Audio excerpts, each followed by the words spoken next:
Put that down. Yeah. Sunday. That's the figure. Next Sunday. Not this Sunday. I go to church at 7:30. Okay. Well, yeah. So apparently they want to do it. But yeah. All the jobs.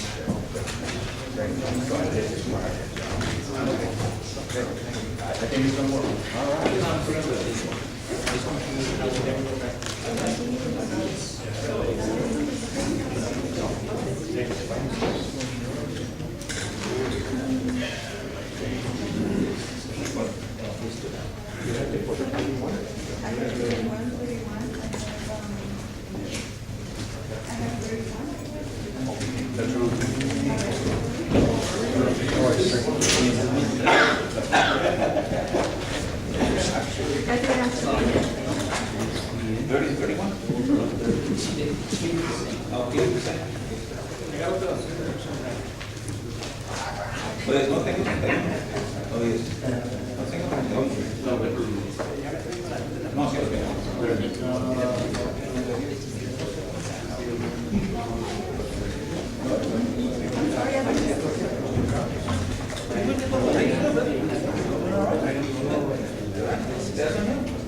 Ladies and gentlemen, the city council meeting is about to begin. Please start off the shuffle. We're meeting everyone in a couple of minutes. Gentlemen, over here with that, we're going to go there. Please follow the rules. And you'll be fine. Ahora van a todos mis celulares. Tipo de código.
What's the Wi-Fi password? Mr. Tony, what's the Wi-Fi password for you? Actually, it's 79927. That's the one that I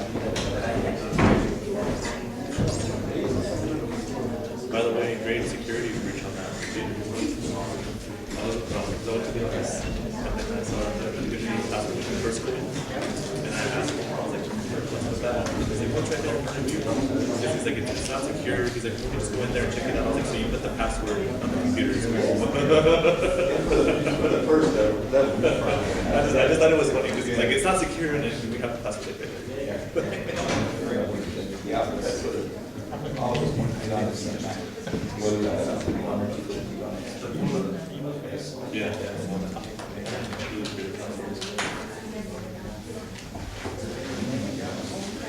Yeah.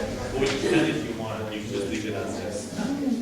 Yeah. Because everybody has a consent account, and I guess they're not yours. So if you want to create a password, you can. If you don't, you just leave it open.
Can you call Jim? It's a project. Center.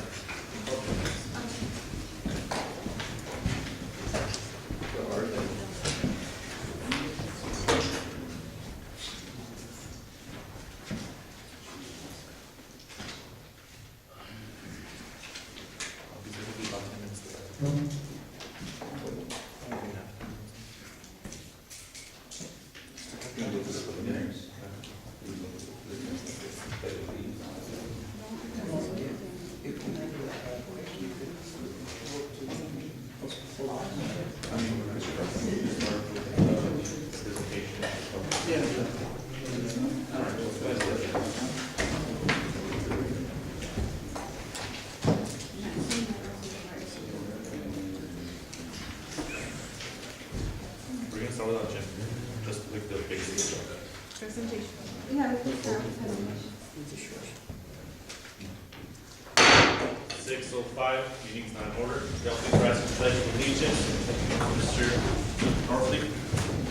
Pledge allegiance to the flag of the United States of America and to the republic for which it stands, one nation, under God, indivisible, with liberty and justice for all.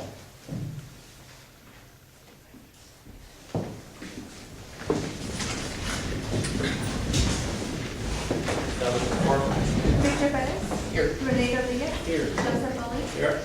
Jesus Reeves. Here. Sergio Cox. Yes, ma'am. Gloria Rodriguez. Here. Quorum is established. Public comment. We have Luis Sigala.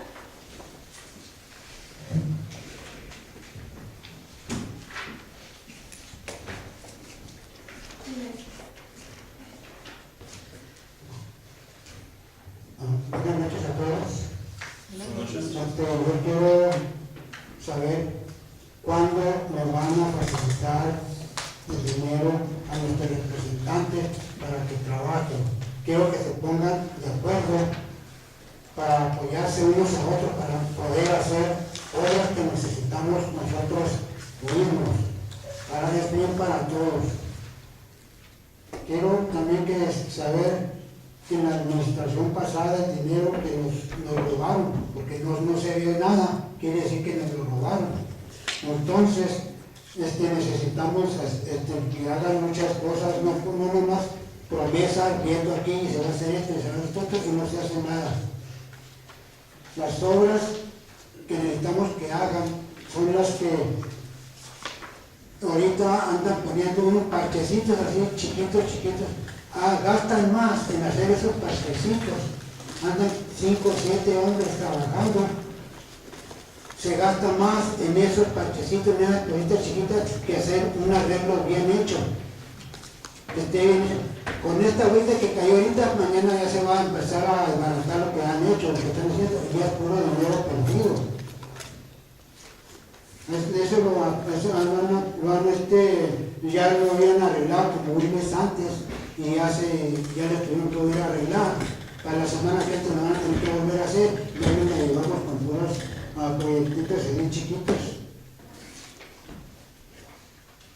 Son puros gastos inútiles los que andan haciendo. Vamos a aprovechar en algo que sea productivo. Por favor, pónganse de acuerdo, apóyense unos a otros lo que se tienen cuando hay proyectos buenos. No le nieguen a una persona que tiene un buen proyecto y no darle el apoyo. Muchas gracias. Gracias. Sergio Jaime.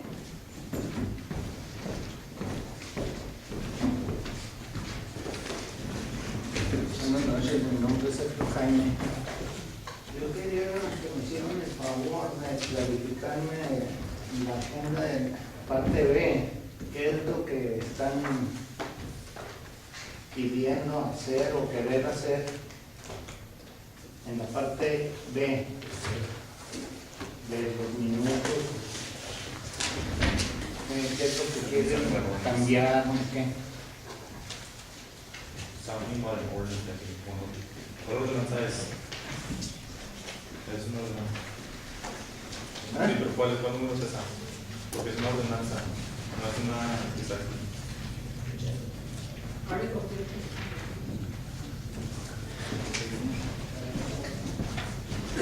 ¿Qué es lo que quieren cambiar? Es ordinance 320.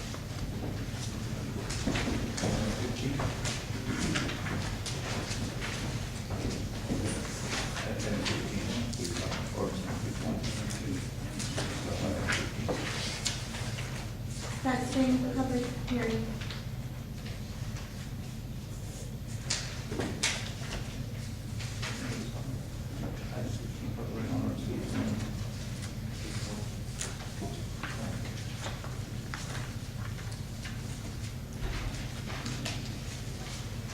Eso se va a discutir durante la agenda esta cuando sea esa cosa ahorita. Podemos hacer una noticia y cuando lo discutimos, esta es 320, ¿verdad? ¿Se tiene frente usted? ¿Hotel? ¿Hotel? Ese otro, volteelo por favor, para el otro lado. Volteelo a lo que tiene atrás. Es la 320, ¿verdad? Ordenanza. Lo que dice arriba. 320. Sí. Ah, ¿Y qué parte de esta ordenanza está preguntando? la B, ¿no? De esto. La 5B. 5B, sí. Ok. Esto lo que está diciendo es que antes de que voten los regidores en cada cosa de la agenda, se va a permitir al público hablar por 1 minuto y medio, y es en cada cosa de la agenda. Antes solamente eran en 2 cosas que pueden hablar por 3 minutos. Ahora va a ser en cada cosa de la agenda. No hay límite, se puede hacer para todos si usted quiere, nomás puede hablar oportunidad de hablar por 1 minuto y medio. Entonces, antes, si quería hablar usted, se apuntaba para 2 cosas solamente. Ahora se puede apuntar para cualquier cosa que usted quiera, no hay límites. El único límite es cuando habla, va a ser 1 minuto y medio. Antes eran 3, pero si se apunta para más cosas, tiene más oportunidad de hablar que antes. Ok, pero la cosa es de que en 1 minuto y medio tú no puedes decir muchas cosas, porque ya se te pasó algo de lo que estábamos haciendo y luego después nos brincamos a la otra. En 1 minuto y medio otra vez vas a durar más tiempo para hacer. O sea que nos están privando ustedes de la libre expresión en esa forma, porque no nos están dando la oportunidad de hablar lo necesario para poderles clarificar lo que necesitamos. En ese punto no creo que estén muy bien ustedes, porque nos están privando de la libertad de expresión. Ok, ya estoy bien, gracias. Entonces, eso es lo que yo necesito que entiendan, Señor ¿verdad? Jaime, ya es todo el tiempo. También me está. Joan Rivera? So I signed up for a couple items. Correct, but you cannot Unless you want me speak, to make a comment. you cannot speak on items 30 and 31 because they're introductions. And it does state on the agenda, it So does then state. we do that now then. Yeah, it's listed- Everything seems to be changing, so. No, it does say on the agenda, this is right there, on the introductory items, there's a public comment, we have a public hearing for that. Right, I know, but we've already held a public hearing on those two items. We've already made decisions on those two items. So to have an ordinance being recreated, on one of the items, we denied it. And one of the ordinances that he has there, he wants to give them the zoning. So a little confused as to why we're reinventing the wheel again on items 30 and 31. I mean, we've already approved them in planning and zoning commission. They should come to you either under the consent agenda or open discussion for approval. To create a new ordinance for each item under rezoning, I think this is a little bit way more than what we really need to be looking at. I mean, or creating administratively, you don't need an ordinance. You either approve it under a consent agenda by the planning and zoning's recommendation and the director of P and Z. So unless you want to have your own, and apparently, you know, we're going to be running into conflicts now. I'm telling you, one of the items we denied the R2. So how do you open it up for have an R2 to giving the R2? There are mitigating circumstances in his claim why it was denied. So I think it's a little bit much overkill or to set up ordinances on items that you all know you've dealt with these in the past. So to create this, we're just creating a bigger bureaucracy that we don't need to have for these particular rezoning issues. And then Jim, can you just verify for him, Mr. DeToro, so on any zoning change that we want to do, it has to go through an ordinance. And that's something that our attorney Jim found out that we had been not doing as correct as we should have been. So if you all approved a zoning change, when it comes to council, it doesn't go through the consent agenda, it has to be brought to council as an ordinance. So we have the introduction, which is right now, and then we have the public hearing, where the public can come in and speak about that zoning change, and then council votes on it. So if you guys deny a zoning change, we can look into it why it's on the agenda. But for future reference, any zoning changes that are approved by the Planning and Zoning Commission, when they're brought to council, they will be brought as an ordinance. Well, would it not be good for the Planning and Zoning Commission to know that at our meetings? That the city, we asked our city attorney to be at our last meeting, and it's a no-show. So I think that in some situations we're being left out of a loop, that it's very important that we be part of that meeting. And, you know, here again, like I say, we have one that's denied, and it's, you know, so there's a conflict, is all I'm saying. Thank you, sir. Lorenza Payet?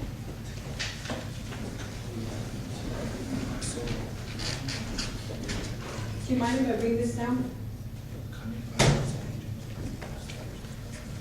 My name is Lorenza Braide. Infrastructure is the foundation of which the city is developed, and the comprehensive planning study of the town of Socorro financed through provisions of a Texas Community Development Grant from the U.S. Department of Housing and Urban Development in 1988 was never used in the development of the infrastructure of the city of Socorro. Mosley and Corbin and Associates presented the master plan to the city council back in 1988 and specifically addressed the concerns and need of the city of Socorro to take care of 3 arroyos. The recommendations were stated in the master plan. I was present when it was presented to city council.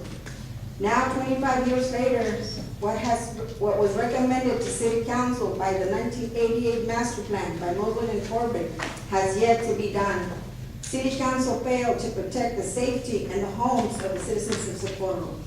When I say city council, the meaning is clear, city council. It is not about who is sitting on city council, but about the work of city council.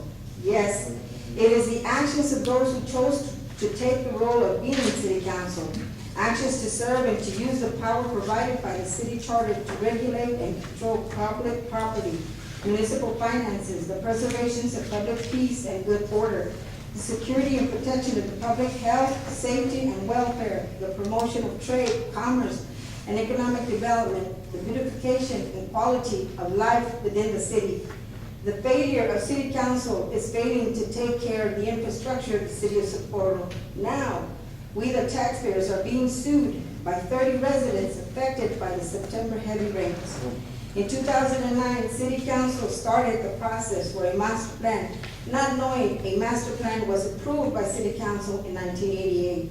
I have a copy of a comprehensive master plan dated December 2011 draft, and another copy of a comprehensive master plan January 2013 draft. There is a big problem, since both copies have the word draft after the date. The question now is, does city council have a master plan? If so, when was it approved by city council? And will council follow this master plan? And believe me, the items that they were just talking about as far as changing from R1s to R2s, one of the main things on your master plan was to spread evenly the development of our city. And it seems to be neither the 1988 plan has been used, nor is there a completed plan that started back in 2008. There's a big problem here, city council. City council is a problem. And please understand this. This isn't about who is sitting in the seat. It is the unity of a council.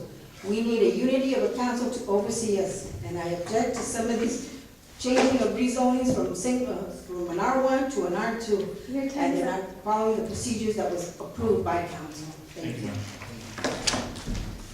Ron Ferran? Good evening, Council. You're not running for office.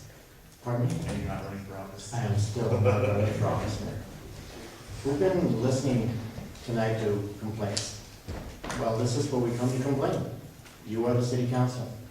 Someone may think that they're falling on deaf ears. Others think that you're listening. We hear about the people that were affected by the rains.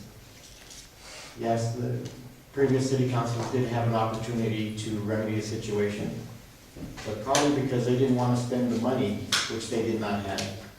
The problems were not fixed, and consequently, when we have heavy rains, people are affected. I came to a meeting and there was a plan shown that will alleviate the flooding. But the money, where's the money going to come from? Once again, are you going to take the steps to get that money available to us to use to make flood control a reality in Socorro? Or is it going to pass the buck to the next city council? They talk about infrastructure. We could have received federal money because our roads were in such poor shape. We did not get that federal money. There's items on the agenda for making our streets, maintaining our streets, making our streets the proper way. But you have to make our streets proper so that when you put driveways in, you don't flood your neighbor's property. There needs to be some type of inspection, some type of engineering for our streets so that they will be lasting. In other words, don't put in a street where they're going to be digging up for utilities in a few years. Make sure all the utilities are there, and the streets, you can put in driveways and sidewalks that will not flood your neighbor's property or will not cause damage down the road. They need to have drainage. They need to be able to drain into someplace. They can't just drain out into the street, to the next street, because it just keeps getting more and more water. So the planning needs to be done when you do the streets. And it does need to be done, because we lost out on money because our streets are in such bad repair. People's lost their houses because our drainage system is inadequate, and it needs to be brought up to where it will protect property in the city. And you all have to get along, and you have to work together to make all that happen. Thank you. Thank you. Maria Guerrero?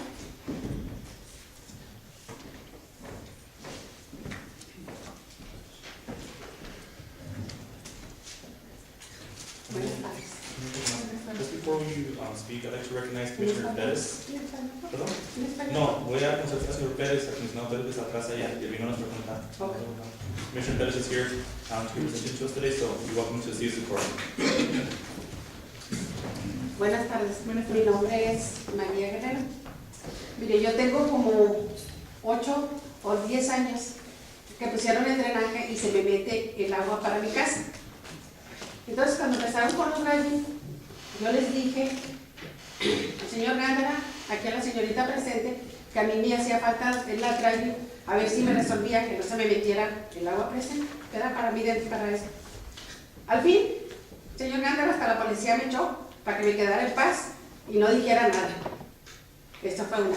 La otra, yo seguí insistiendo, pues ahora que pusieron la banqueta, a mí no me favoreció, a lo contrario, se me mete más el agua porque no deja que el agua del canal influya para la calle, por la calle AMSO. Ajá. Allí, como se viene el agua desde el canal, pasa por alrededor de mi casa y se estanca enfrente y va a dar a la sala. Entonces siempre que llueve, ese problema tenemos, de que tenemos que andar sacando el agua con escobas. Entonces yo vengo ahorita para ver si hay posibilidades de que ustedes vayan y me vean que si el driving me puede ayudar y si me lo pueden poner para que quitar ese problema de que se esté metiendo el agua, porque ahora con la banqueta, quedó la banqueta más alta, pues lógico que se me mete más el agua de la que viene de atrás. ¿Qué es su domicilio? Armstrong, pero Sí, ¿qué es el número? 10135 Armstrong.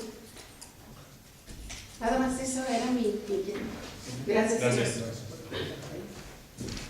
Those are all the speakers. Moving on to presentations. Number 5, presentation by El Paso County Judge Veronica Escobar and El Paso Fire Department Chief Calderwood regarding emergency preparedness and management.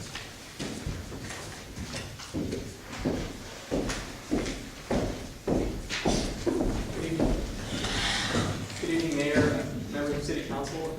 Congratulations to the new members of City Council. My name is Vince Bettis. Judge Escobar had asked me this evening to come and step into her place due to a family emergency regarding tonight's presentation. But very briefly, I just wanted to give a few brief remarks before I turn it over to Chief Calderwood. The County of El Paso is reaching out to all the municipalities within our jurisdiction regarding emergency management. For several years, the County of El Paso has had an agreement with the City of El Paso to maintain the Office of Emergency Management, in which much of our preparedness, mitigation, and response activities is coordinated out of. In our situation here at the county, the relationship has been pretty stable between the city and the county. But when it comes to some of the smaller municipalities that we have, such as Socorro, Clint, Horizon, Benton, Anthony, there's lots of turnover for newly elected officials. I myself, I still consider myself a newly elected official. I've been in office for 12 months, and I'm still trying to familiarize myself with sort of all the requirements and procedures and processes for emergency preparedness.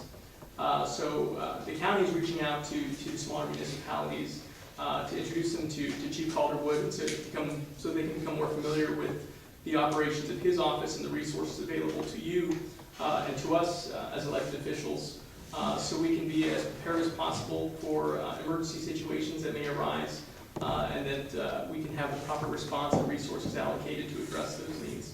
So we're really here just as a resource to make ourselves available. Chief Calderwood has made himself available.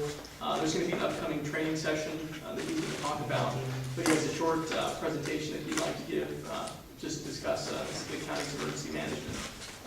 The County of El Paso, and Chief Calderwood is actually your all's emergency manager. So with that, I just wanted to turn that over to Chief Calderwood. Thank you. Thank you. Mayor and Council, thank you for the opportunity to come here and speak with you guys.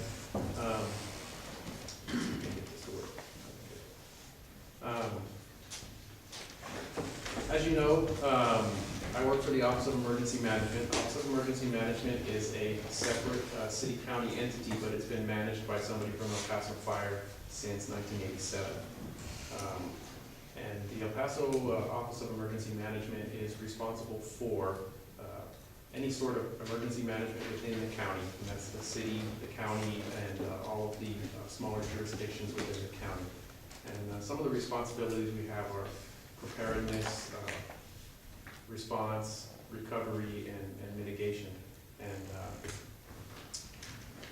we've worked quite a bit with partners in the region, getting them on board with plans for how we'll handle an emergency and such. And as Commissioner Bettis was saying, every once in a while we get some turnover, so we thought we'd come out and hopefully get everybody on the same page. The incident command system is the system that we use to manage and handle everything from our small incidents up to our largest emergencies and disasters. And you guys recently experienced a disaster here, even though it's in the scope of the whole county, it wasn't affecting everybody, but it certainly is a disaster for your jurisdiction and the people that were affected. So one of the things that we're going to talk about later is how we can use this system to kind of help coordinate some of the efforts. The procedure for requesting assistance, go over this real briefly. First thing you do is you exhaust your local resources. And exhausting local resources during disaster is not very hard, especially when you have limited resources to start with. The second step is to activate any mutual aid agreements that you may have with any of your adjoining jurisdictions or with the city or the county. Failing that, the next step is to request that the EOC be activated, the Emergency Operations Center, and that's run by the Office of Emergency Management. And resource requests from there can be directed where they need to. And that's, as soon as we stand that up and get it operational, we can help coordinate a whole bunch of different agencies. It's things that we do. Beyond the EOC, the resource request next goes to the DDC, which is the Disaster District Chair, and the State Operations Center, and we can file that up. Let's see.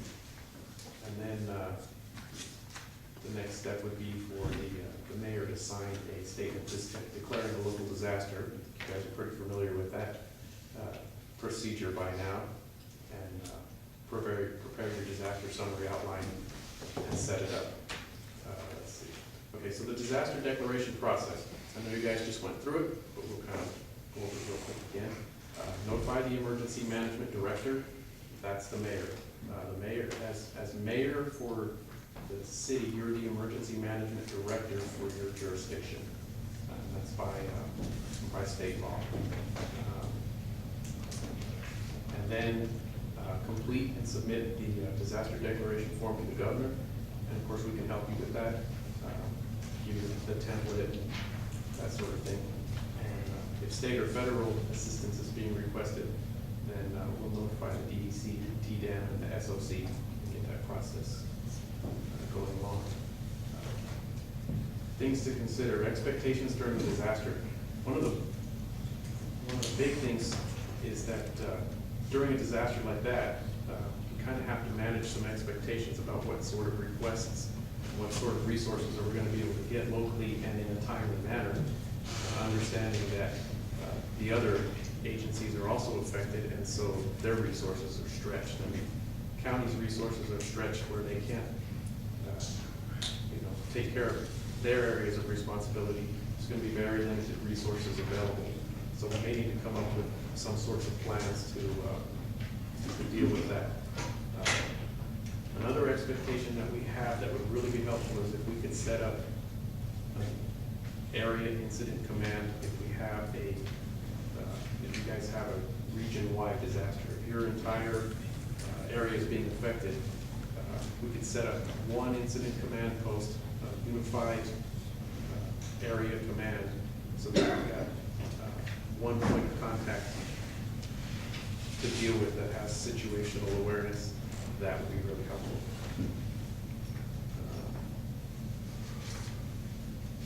we've got some hazards and threats that are recurring in this area. It flooded this year, it flooded last year, the year before, and it's going to flood next year. It just seems like, that's something that, given the location of this town, no matter how much mitigation effort you put into it, Mother Nature can put down more rain than we can handle at any given time. So we need to kind of get somebody within your jurisdiction that can work with us and come up with a local disaster plan. We know what resources we're going to need in those sorts of events. We know that sandbags are going to be something that we're going to need, and it would be very helpful if we could address that early. Where are we going to get those from, those resources? Is there a place here where we can store several thousand of them, or can we get a procedure in place, or an open PO, or someplace to get them before we have the disaster? Those sorts of things are things that my office would love to come and talk to you guys about, so we can get a plan going. With that, another suggestion: we need to get one point of contact, a risk manager, that's your liaison to the EOC, so we can work with you. Last thing we want to talk about is we're bringing in a course. It's taught by the Texas Division of Emergency Management. The course is designed for emergency management directors, public officials, judges, mayors, city managers. It's executive level training on emergency management in Texas and Texas state law. It is required by law for the emergency management director to receive at least 3 hours in emergency management, where we discuss state statute 418 and some of those things. So we'd like to offer you the opportunity to attend that. I think we sent you guys an email. You should have the information for that. But in that, we can go a little bit more into detail about how we can best manage emergencies and disasters in your area. And that's all I've got, unless you guys have any questions. Any questions? I do. On your, you mentioned the command post. In the past, we utilized our police dispatching offices or whatever, and of course, administration was in the city hall building. There's no problem in 2 different buildings, or do we need everybody in one? As far as the decision making, so forth. You need everybody centrally located in one area, or are you talking about going out to Kansas, or are you talking about here for our local? No, I'm talking about here for your local. Okay, so what would you recommend in our local? I would recommend that you coordinate through your public safety, like your police chief, get with him and figure out how he wants to set up a command post. And in there, you would want to bring in your public works director, your PD, anybody that's involved in the response, anybody that can give you situational awareness and coordinate out of one area. If you want to do that at your dispatch center, or if you want to do that out of police headquarters or anything like that, that's good. If the incident gets large enough, then we'll ask for you to send a representative to the EOC, but still be coordinated with your on-scene incident commander. And this past time, Mr. Northley went down there, downtown. And so we met several people about this, and we decided there would be an admin, right, Mr. Northley? Yes, that would be correct. the central location, since it's close enough to both all sides of town. And then, like Chief Caldwell said, if there's somebody down there, we send somebody down there, which last time was Mr. Northley. Right. And that would also be incident specific, depending on the magnitude of the incident, because it may not just be flooding. You guys are susceptible to numerous other disasters. I mean, there's rail lines that go through here. We could have a hazardous materials release, and it could render one site, unusable. Things that happened recently, like the fertilizer explosion in West Texas, that would be an area where the EOC would be set up to help you guys, and certainly we need to get a lot of resources. So it's incident specific as well, but it really does help to pre-plan the location. Yeah. I was born and raised in the valley, and we never had flooding before. Now, I think our problem right now is Horizon and up there the other Spark condition. we're getting all that water channeled into that dam that we have right there on Thunder, and that dam can only hold so much water. And once it fills, where can the water go? If it goes over the bank, that sand is like sugar. All that water comes into the homes. So I feel that somebody should look into the possibility of building a dam up above the freeway right there to hold that water from Sparks and Horizon and release it slowly, not all of a sudden. We have it channeled into our area up above the freeway there. The ditches are 6 foot deep and 10 feet wide. So we get all that water from the pavement up on top of the hill there, and we're trying to hold it in this dam that we have down here on the bottom part of the sand hill. Yes, sir, and that's a mitigation. Somebody should look into that and see if we can get a dam built up above the freeway or somewhere up there, so that water doesn't come all down to Socorro. That's a mitigation effort, and that's something that's actually gonna be your responsibility as a municipality to look into how you can mitigate future disasters, and you may need to coordinate with the county, and you may need to coordinate with Horizon City. But the fact that it's happened more than once should let us know that it's definitely something that you guys are gonna need to come up with a way to address it in the future. But it's gonna be the municipality's responsibility to mitigate that. Because that water comes into that Grand Canyon we have up there. And I'll tell you what, it's that little dam that we built down here below, it's not gonna hold our water and Horizon and Sparks water. No, And it's gotta go somewhere. So this is something that I think that we should all get together and see what we can do, either get the Corps of Engineers or somebody to work on it. The Corps of Engineers already have it. Well, they had it, I know they had it for a year ago. But they have items about this on the agenda, we can discuss it at that time. Any more questions for Chief Alder? No. Anybody else wants? No. Thank Good you. to meet you, Mayor and Council. Thank you, sir. Thank you for your time. Thank you. Thank you, sir. Thank you, Commissioner Perez, for coming as well. Thank you all. Okay, moving on to the next presentation, number 6. Presentation by Sandra on regarding emergency flood repairs.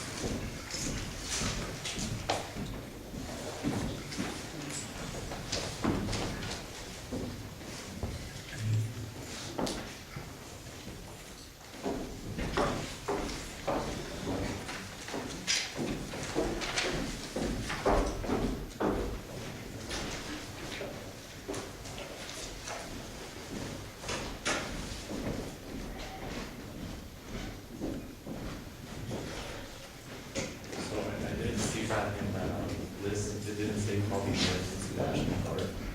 That's what I was gonna tell you, that's actually under the bed, and I said, we skipped Chief 8. We skipped like all of them. No, not really. Thank you, sir. Sure. Thank you, Mr. White.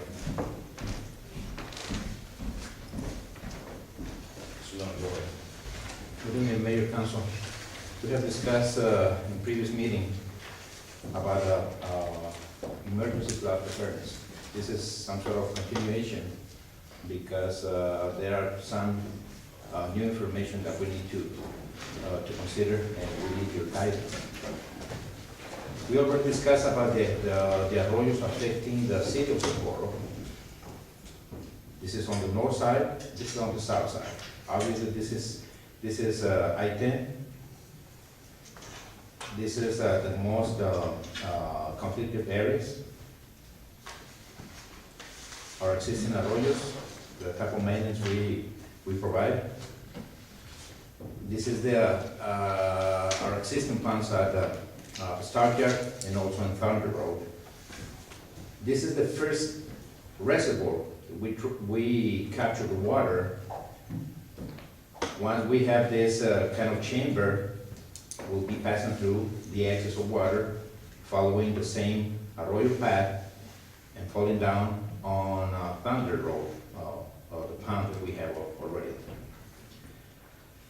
As you have noticed, every time that we have had a big rain like the one we had in September, because of the amount of water, we are not being able to hold it. So the second step, once we pass the water through the different chambers, we utilize the adjacent empty property. We are already in negotiation with the owners, trying to acquire portion or all the land.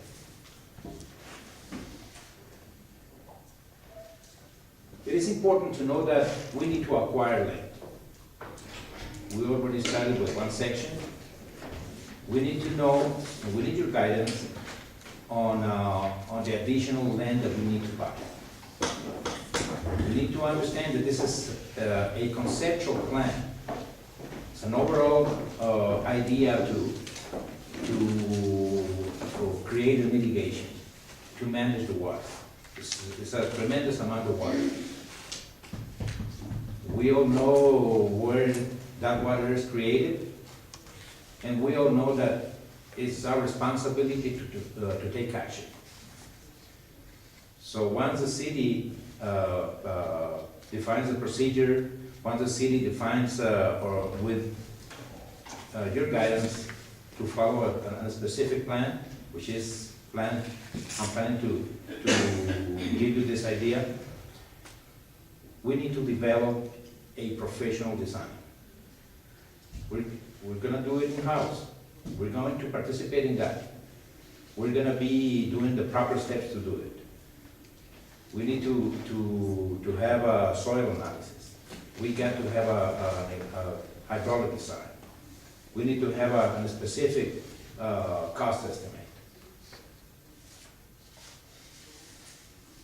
What is the plan? This is the empty lot that we have used in the previous occasions, especially the most recent is September. Now, Mr. Donnie, I just want to clarify something. We didn't use that lot. The water just overspilled, correct? I mean, we didn't break Yeah, it we open cannot and say, hold let's it. flood this slide. Absolutely. Right, that happened, that's what I wasn't, and that's something that we did, that we went out of our way to use that lot. It just first spilled over and. Can you go back 2 slides?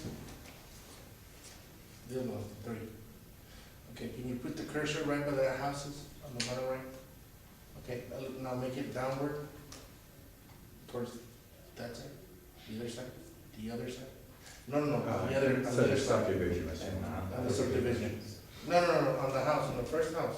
The first house. The first house. The Jones house, all the Straight way down, and then right to the corner, on the right, on your left. Right, you see where you put the cursor right there? Yes, No, sir. Madrid's house. over there, on the other side. Leonie, move it the other side. No, go back to the house. South, South of that house. and then make a left. Well, Towards the wall. get your point. What do you Okay, if you notice right there, that creek, on that creek, if you go now, if you go now, That's it's, not a creek, that's an entrance. well, that's an entrance, but you know what? Right there, there's a big hole that the water went through there and it flooded the mobile homes. And that's something that yours doesn't show. You're talking about on Reed Road up there? Yeah, The top of Reed Road. it already, Yeah. so I mean, it's not just that our dam broke because it was too much water. I mean, it's coming from another section as well. Exactly. You can see it here, and physically it's tremendous. We'll go on some of the proposed property. We're gonna be discussing in detail this idea. We all know about the need of acquiring this land because we plan to create a overflow system going underground, allowing or not blocking the traffic flow on Thunder, but creating our reservoir here, and eventually, if necessary, will be sending the water to a slow overflow to the Mesa Spur drain. Part of the action for that is we need to to accomplish a interlocal government agreement with the irrigation district. We have discussed briefly with them, and the negotiations are in progress. Another situation with Coker in Kempstone is this. We have discussed about possible relocation of the properties. In order to do that, we need to buy their properties, their land, develop area, relocate them into a different land, buying or utilizing existing property owned by the city, build the new houses, and building the ponding area right on top of that affected area. Where the arroyo comes straight down. That is correct, sir. As you can tell, we have two different arroyos, here and here. Even though this one has another contribution here, okay?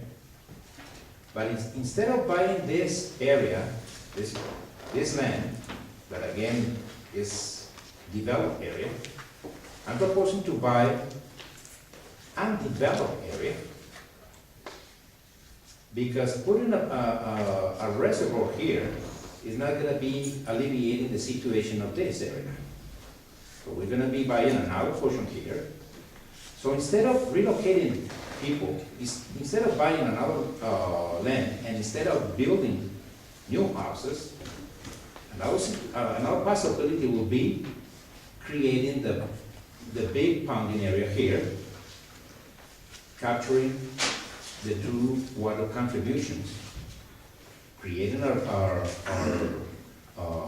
overflow system here, buying this property to conduct the water into the mesas per drain.